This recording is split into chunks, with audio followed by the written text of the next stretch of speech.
기도드렸사옵나이다.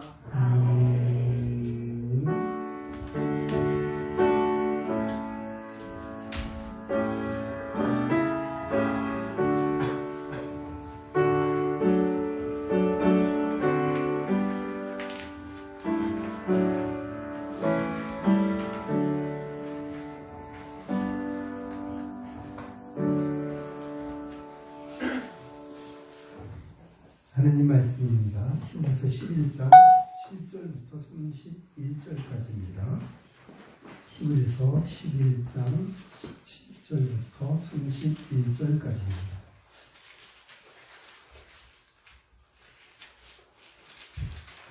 히브리서 11장 17절부터 31절 한 절씩 교독입니다.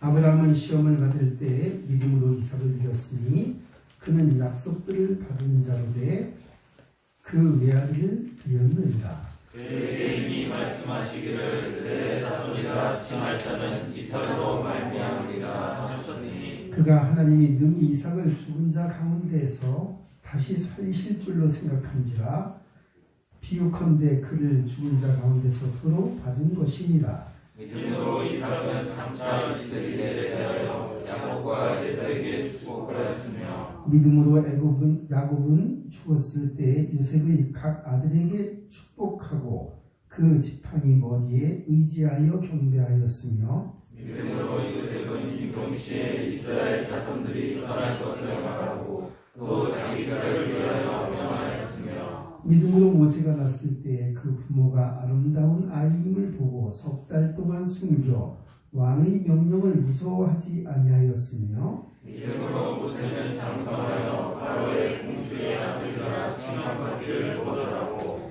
도리어 하나님의 백성과 함께 고난받기를 잠시 죄악의 낙을 누리는 것보다 더 좋아하고 그리스도를 위하여 받는 수모를 애굽의 모든 보화보다 더 큰 재물로 여겼으니 이는 상 주심을 말하노라. 믿음으로 애굽을 떠나 왕의 노함을 무서워하지 아니하고 곧 보이지 아니하는 자를 보는 것 같이 하여 참았으며 믿음으로 유월절과 피 뿌리는 예식을 정하였으니 이는 장자를 멸하는 자로 그들을 건드리지 아니하려 한 것이며 믿음으로 그들은 이 홍해를 육지같이 건넜으나 애굽 사람들은 이것을 시험하다가 빠져 죽었으며 믿음으로 7일 동안 여백을 두니 성이 끊어졌으며 함께요. 믿음으로 기생라합은 정탐꾼을 평안히 용접하였으므로 순종하지 않는 자와 함께 멸망하지 아니하였더라. 아멘.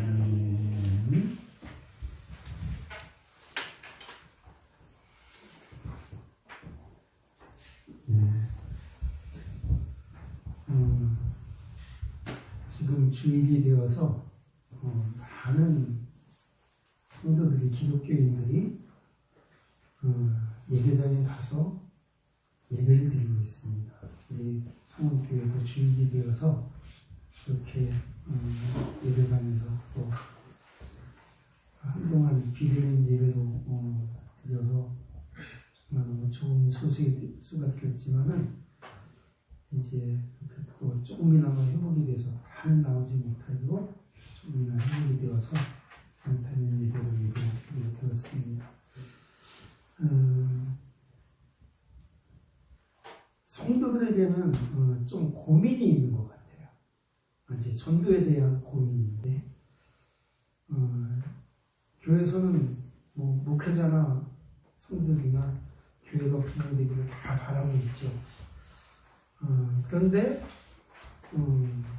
바라는 만큼 원하는 만큼 전도는 그렇게 되어지지 않고 또 한국 교회 현실을 보면은 뭐 교회를 다니는 사람이 이 교회를 다니다 저 교회를 다니고 저 교회 다니는 사람이 또 다른 교회로 옮겨 다니는 그런 경우는 있지만은 정말 믿지 않는 사람이 불신자가 예수님을 영접하고 새 생명을 얻어서 다시 구원을 받고 하나님의 자녀가 되어서 예배를 드리고 하는 그런 불신자 전도는 정말 드물다고 봐야 맞을 거예요. 그런데 이제 교회를 다니고 있는 성도들이 어떤 한 사람을 전도해서 자기가 섬기는 교회로 데리고 오려면은 적어도 그 사람은 어떤 믿음이 있어야 되냐면, 내가 신앙생활하는 게 기쁘구나. 내가 섬기는 그 교회 다니는 게 정말 내가 은혜롭다. 이렇게 생각이 되어야만 어떤 한 사람을 구원해서 전도해서 자기가 섬기는 교회로 데리고 올 수 있는 거죠.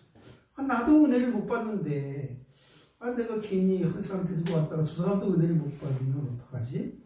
이런 생각이 들면은 교회에 못 데리고 오는 거죠.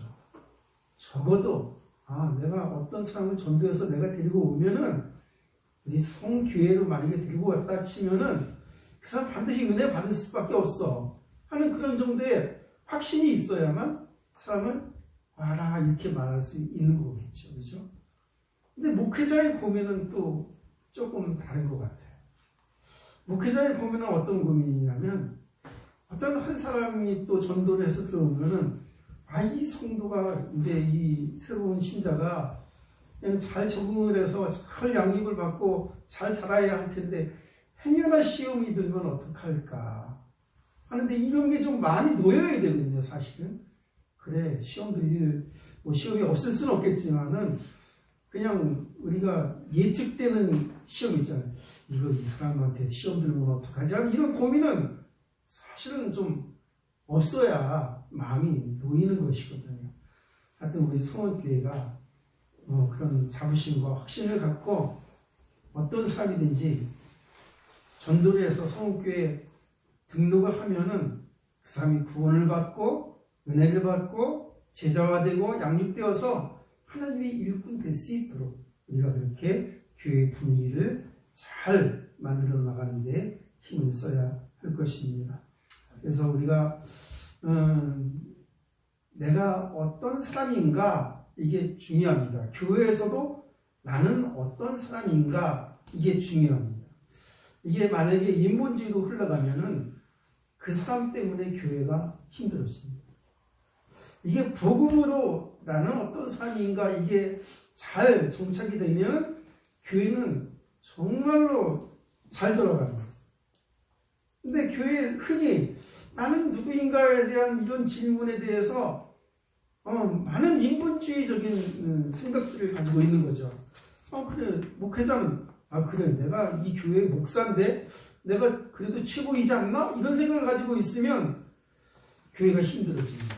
권위주의적이 되고 그리고 성도들과의 그 소통이 잘 안 되고 그래서 교회가 잘 안 들어가게 되는 것이죠. 목회자는 왕이 아닙니다. 그렇다고 목회자를 무시하면 안 되겠지만은 목회자는 그냥 예수님께서 십자가에 못 박히시고 그 십자가의 복음을 전하게 하기 위하여 하나님께서 주신 직분자에 불과한 겁니다.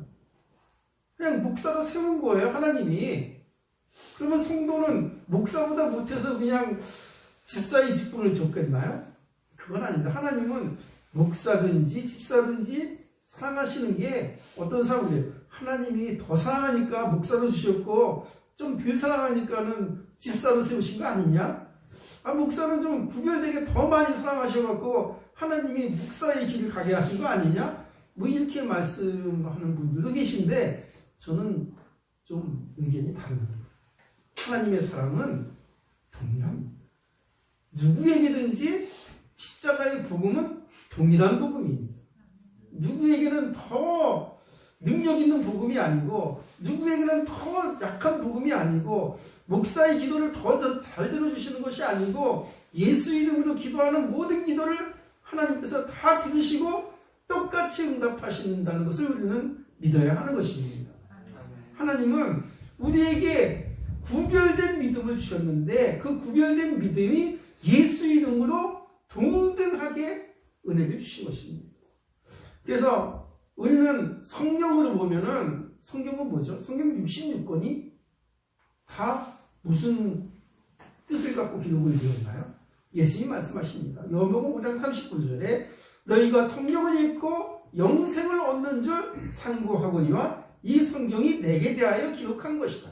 그러니까 성경이 기록된 목적을 다른 사람이 말하는 게 아니라 모세가 말한 게 아니고 또 뭐 바울이 말한 게 아니고 예수님이 삼위일체 하나님이신 예수님이 직접 성경은 이런 뜻으로 기록되었다라고 말씀하신 거예요. 내게 대하여 기록했다고 말씀하신 거예요. 이 책을 읽고 이 성경을 읽고 구원에 이르도록 이 책을 읽는데 그 책 속에서 나를 믿고 구원을 받도록 이 책을 기록하였다고 예수님 말씀하고 계시는 것이죠. 그러니까 우리는 성경에 대한 정체성이 있어요. 하나님, 내가 이 성경에 기록된 그 구원의 언약을 믿는 하나님의 자녀입니다. 아브라함의 믿음을 따라 우리는 아브라함과는 피가 섞이지 않았죠. 물론 아담으로 걸러가면 뭐 유전자가 섞였다고 말하기도 하지만은 그러나 우리는 그 이스라엘로 보자면 우리는 이방인이에요. 그렇지만 하나님은 이방인을 너희는 아브라함의 자손이 아니다 이렇게 말씀하시는 게 아니라 아브라함의 자손이 그 언약을 이어간 그것을 보면은 그게 믿음을 따라 언약이 흘러갔을까요? 아니면 육신을 따라 언약이 흘러갔을까요? 그거는 육신을 따라 흘러간 게 아니에요. 믿음을 따라 그 언약이 이어져 간 거예요. 그럼 우리도 아브라함의 자손 될 수 있죠. 아브라함이 믿는 그 언약의 메시아 예수 그리스도를 믿는다면 우리도 아브라함의 자손이 되는 겁니다. 믿음을 따라니까요. 우리가 뭐 몸의 할례를 받은 건 아니지만은 우리가 같은 마음으로 예수를 믿었다면 우리도 할례를 받은 마음의 할례를 받은 하나님의 언약의 자녀인 것입니다. 하나님은 우리가 그 복음을 알고 또 그 복음을 전할 수 있도록 우리에게 복음을 알게 하셨습니다. 이 복음을 알게 한 거는 내가 내 지혜로 아는 게 아니고요. 내가 막 연구를 하다 보니까 이 복음이 깨달아진 게 아니고요. 이 복음은 하나님이 거저 값없이 주시는 은혜의 선물이라고 했죠. 그죠? 내가 절대로 내 지식으로 내 머리로 내 IQ 높은 그 수준으로 깨달은 것이 아니라 하나님께서 성령을 주셔서 우리 마음에 은혜를 주시고 예수를 주라 시인하게 하시고 십자가에 못 박히신 그 예수님을 그 사건을 내 사건으로 받아들일 수 있도록 주의 성령께서 내 마음과 생각을 지켜주시고 믿게 하신 것이죠. 절대 나에게서 난 믿음이 아니라 하나님이 은혜로 주신 믿음인 것을 우리가 믿어야 되는 것입니다. 그래서 그걸 복음이라고 하는데 그 복음을 알고 그 복음을 따라가는 사람을 우리는 그리스도인이라고 말하는 거죠. 단지 교회 다닌다는 것으로 인해서 그리스도인이 아니라 이 복음을 명확하게 알고 그 복음의 기준을 내 삶의 인생의 기준으로 삼을 때 그 사람이 그리스도인이라고 불려질 수 있다는 거예요. 우리는 왜 그리스도인이라고 말을 하죠?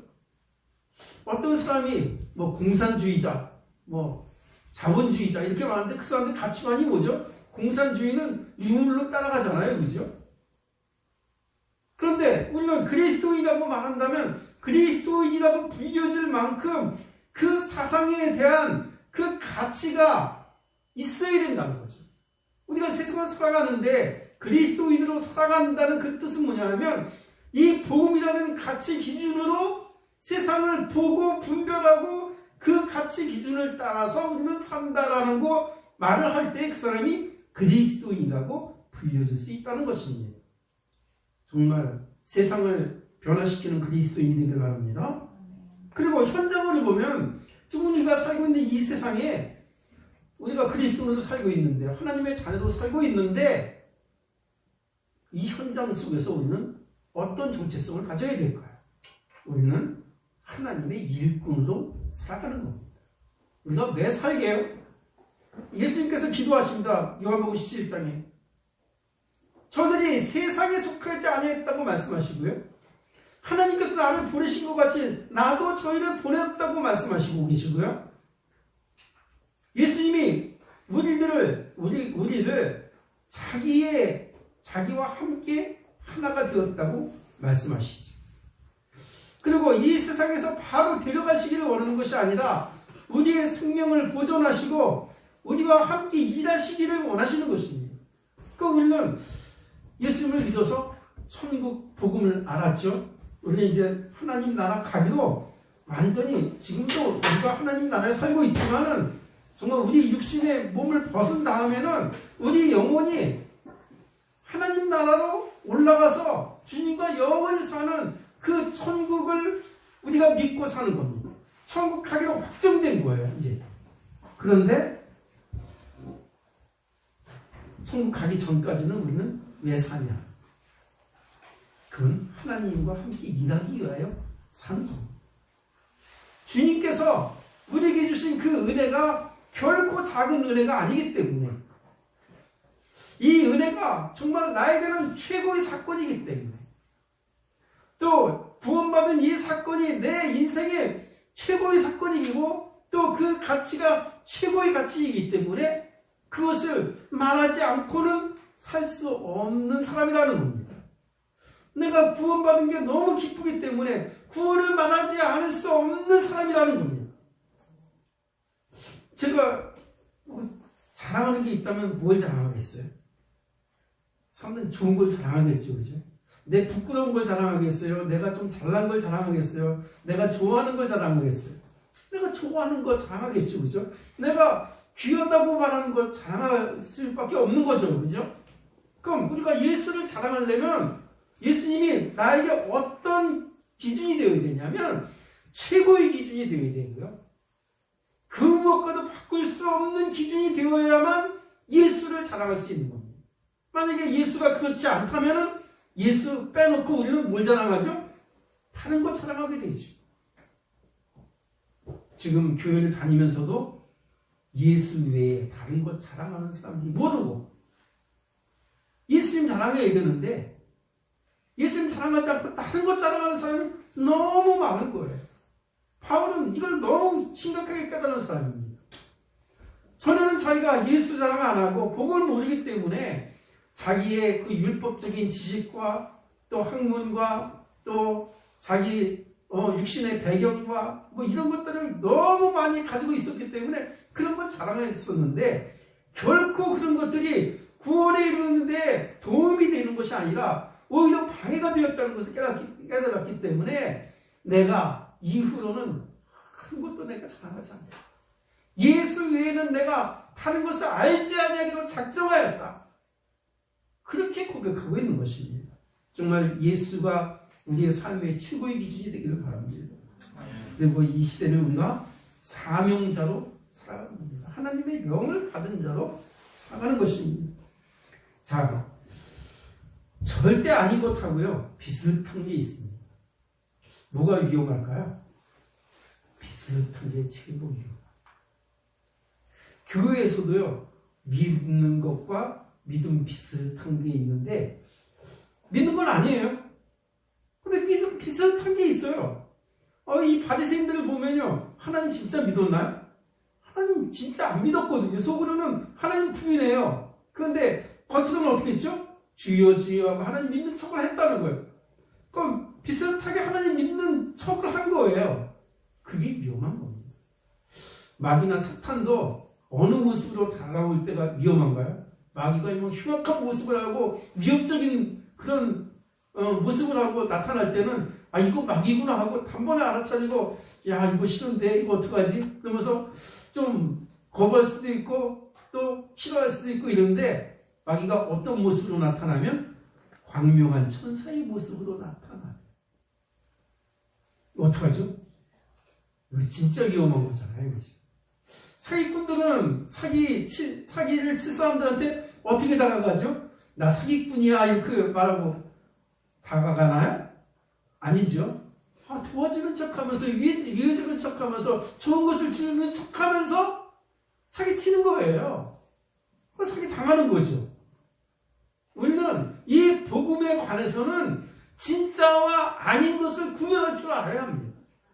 비슷한 것을 따라가면 안 됩니다. 다른 복음은 없다고 말하고 있습니다.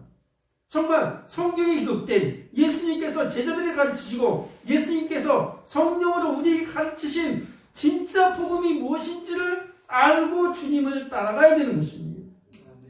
그래서 이제 아닌 것을 옳다고 하는 사람들이 너무 많은 거예요. 이 세상에는. 바리새인들도 자기네들이 믿음이 옳다고 했죠. 그죠? 예수님은 아니라고 부인했죠. 그죠? 예수님이 참이신데. 그러니까 우리는 어떤 가치 기준을 가지고 있나? 우리 안에 있는 그 진리가 무엇이라고 우리는 생각하고 있는가? 우리는 세상을 살아가면서 세상에 사람들이 이게 참이라고 말하고 이게 좋다고 말하고 이게 절대라고 말하는 그것을 따라가는 사람인가? 아니면 우리는 예수님을 따라가는 사람인가? 세상에서는 돈이 최고입니다. 세상에서는 돈이 사람을 움직입니다. 그렇지만 하나님의 나라는 돈으로 움직여지지 않습니다. 사람의 인본주의로 움직여지지 않습니다. 하나님의 나라는 하나님의 주권으로 모든 일이 움직여집니다. 교회도 마찬가지입니다. 교회가 사람을 따라 움직이는 것이 아니라 하나님의 주권 속에서 하나님의 지혜와 그 복음의 기준으로 교회가 움직여 나가야 되는 것입니다. 사람이 왕이 될 수 없고요. 사람이 주인이 될 수 없습니다. 우리는 머리 대신 예수님의 지체들인 것입니다. 다 같은 한 예수를 믿고 한 성령을 받았고 한 세례를 받은 주님의 몸인 것입니다. 우리는 마음에 하나님이 없는데 주여 주여 하는 그런 거치의 믿음을 버리고 정말 우리가 입술로 고백하는 주님의 이름이 우리의 살아있는 믿음이 되길 바랍니다. 진짜 주님은 살아있는 것 같이 살아있는 것 같이가 아니라 살아계신 주님을 믿어야 되는 것이죠. 아브라함부터 지금 모세까지 히브리 11장 믿음장이라고 하는데 이제 아브라함에 대한 서술이 가장 길다고 말했죠. 아브라함부터 지금 모세까지의 믿음이 쭉 나오고 있는데요. 그 아브라함은 왜 하나님이 성경책에 아브라함을 기록해 놨을까요? 하나님은 이 아브라함이 옛날에 이렇게 훌륭한 사람이 있었는데 이렇게 하나님을 잘 믿었다더라 하는 과거의 역사적인 기록으로 아브라함 얘기를 기록해 놓은 게 아니에요. 아브라함처럼 하나님을 믿으라는 거예요. 그럼 내 속에 누가 있어야 되는 거예요? 아브라함이 있어야 돼요. 내 속에. 아브라함이 그렇게 예수님을 믿은 것처럼 내 속에도 아브라함의 믿음이 있어서 내가 아브라함과 같은 사람이 되어서 그렇게 예수님을 믿어야 되는 거죠. 아브라함은 하나님과 동행한 사람입니다. 아브라함처럼 하나님과 언약을 맺으라는 겁니다. 하나님은 아브라함은 하나님께 특별한 사랑을 받았으니까 아브라함은 믿음이 나보다 훨씬 좋으니까 하나님과 약속을 맺었겠지. 나 같은 사람이 하나님께서 무슨 나 같은 사람이랑 약속을 맺겠어? 하나님이 나 같은 사람 관심이나 가지고 있겠어? 나는 모자라는 사람인데 나는 그냥 일개에 불과 그냥 너무너무 빈약한 사람인데 이런 생각은 복음하고 맞지 않습니다. 아브라함이 대단한 사람이었을까요? 아브라함이 진짜 멋있는 사람이었을까요? 그래서 하나님이 택했을까요? 그 순서가 거꾸로인 겁니다. 하나님이 택해 주시니 믿음의 사람이 된 거고요. 하나님이 택해 주시니 멋있는 사람이 된 거예요. 아브라함 그러면 어마어마하게 유명한 사람이었을까요? 아닙니다. 아브라함은 일개 가문의 그냥 족장에 불과했어요. 그 당시에 가나안 땅에 많은 나라들이 세워졌고 왕들이 있었는데 그들에 비하면 아브라함은 너무 연약한 그런 사람이었었어요. 그렇지만 하나님께서 아브라함을 부르셔서 아브라함과 언약을 맺으셨다는 겁니다. 이게 중요하다는 거예요. 우리도 하나님과 그냥 대강 사귀면 안 되는 것이고요. 하나님과 약속을 맺고 하나님과 관계하는 법을 배워야 합니다. 그 약속은 뭐죠? 분명한 거잖아요. 이거는 꼭 지켜야 되는 거잖아요. 근데 하나님과 나서의 약속이 없어요. 그러니까 믿음이 어떻게 되겠죠? 애매모호해지는 거예요. 뭐 견디는 힘도 없는 거예요. 아침에 요셉 얘기했지만 요셉이 왜 그렇게 끝까지 견디면서 모든 시험과 모든 위기를 다 견디고 나중에 총리가 될 수 있었을까요? 이 요셉은 끝까지 하나님과의 약속을 붙들고 있었던 거예요. 감옥에서도 종살이하면서도 심지어는 총리가 되어서도 그 약속을 잊지 않고 있었다는 거예요. 죽는 순간까지 그 약속을 붙들고 있었다는 거예요. 그래서 내 해고를 내고 돌아가라. 이렇게 유언을 할 수 있었던 것이죠. 약속을 맺기를 바랍니다. 그리고 자기만 언약을 맺은 게 아니라 이 언약을 자기 자녀들에게 영적인 유산으로 물려주었습니다. 그래서 아브라함의 하나님, 이삭의 하나님, 야곱의 하나님으로 이어지는 이 언약의 가문이 되어진 겁니다.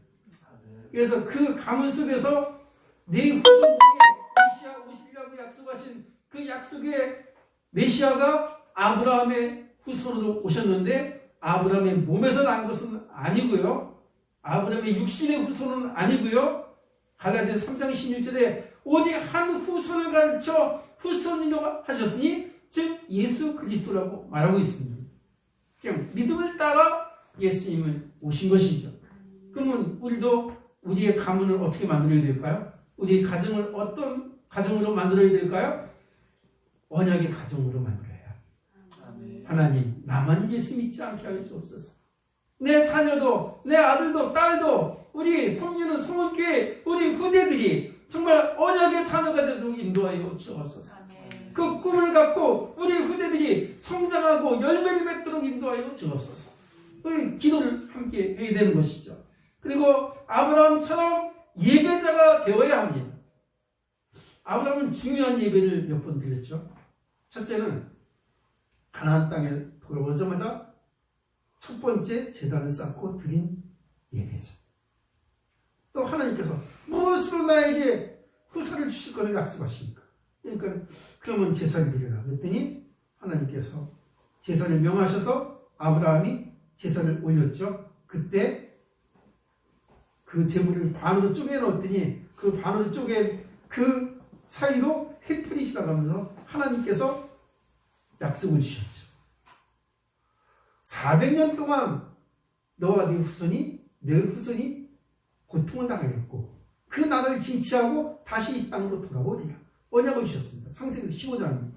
그리고 또 한 번 또 정말 기념비적인 예배를 드렸는데 내 아들 독자 이삭을 하나님 앞에 번제로 드리라. 그랬더니 아브라함이 그냥 둘도 물어보지 않고 어떤 의문도 가지지 않고 곧바로 자기 아들을 데리고 모리아 산으로 가서 그 아들을 정말 번제단 위에 벌려놓고 그 아들을 잡으려고 할 때 하나님께서 됐다.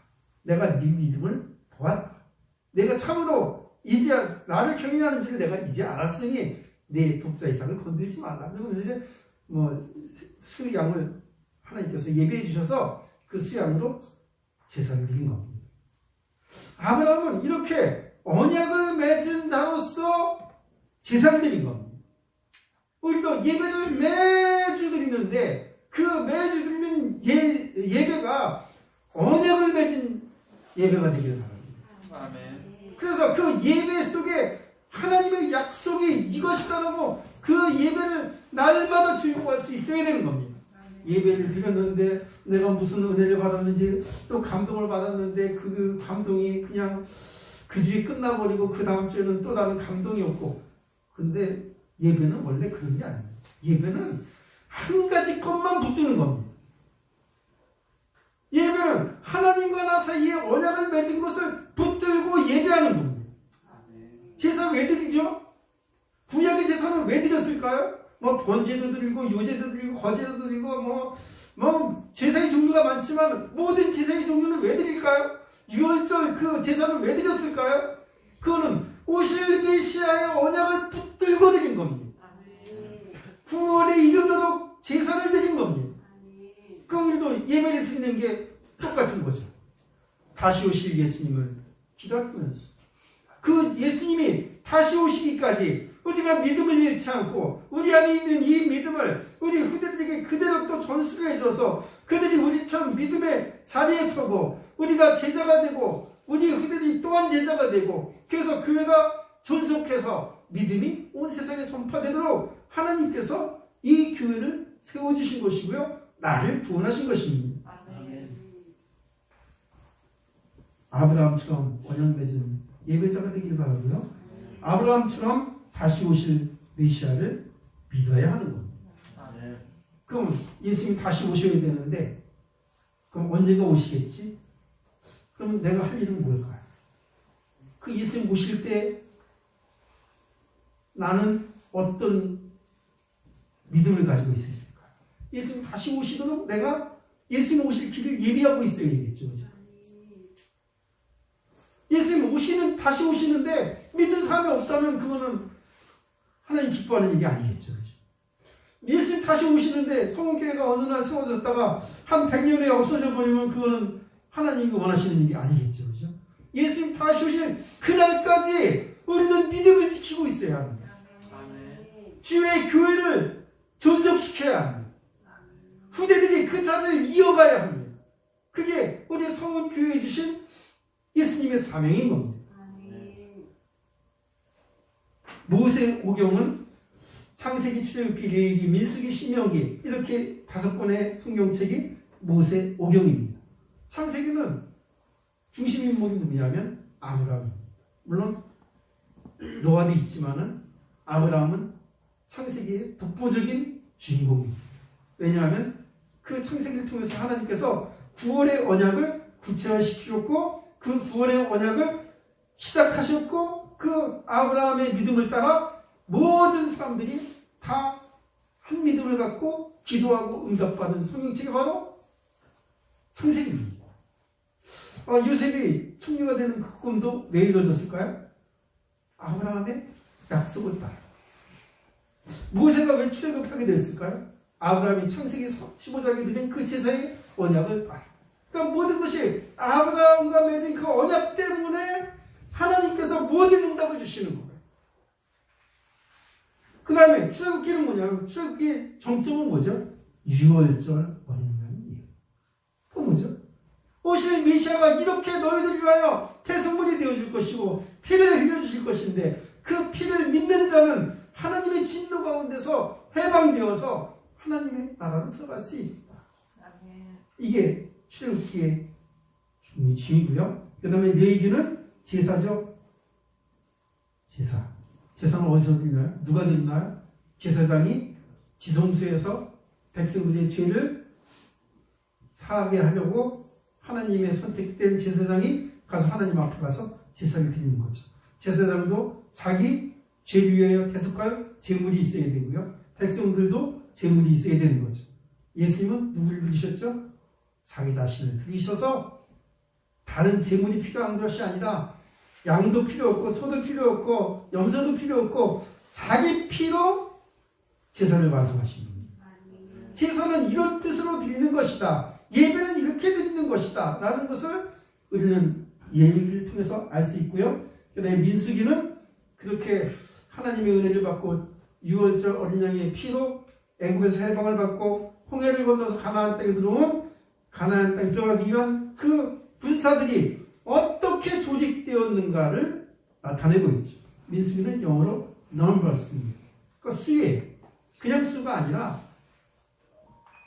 싸워서 전쟁할 만한 남자의 수.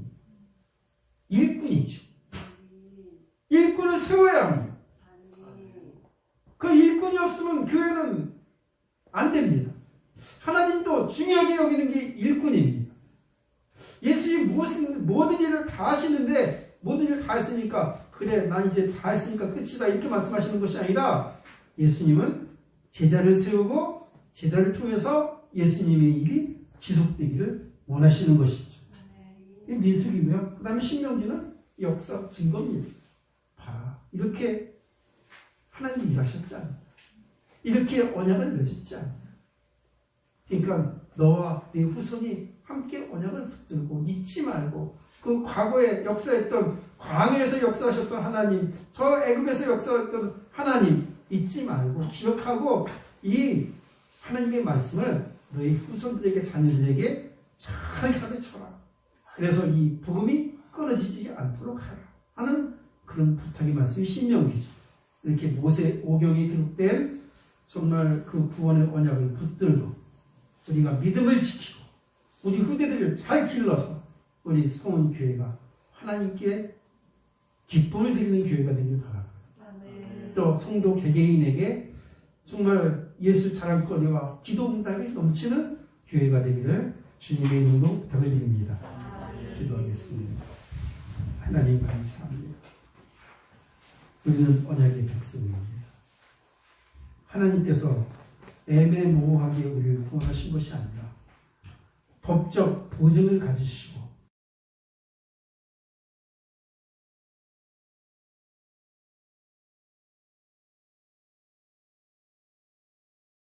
회복하고 우리가 가져야 할 이 사명을 올바르게 감당할 수 있도록 인도하여 주옵소서. 아브라함으로부터 시작된 그 언약의 뿌리가 우리 성원교회의 뿌리가 되게 하시고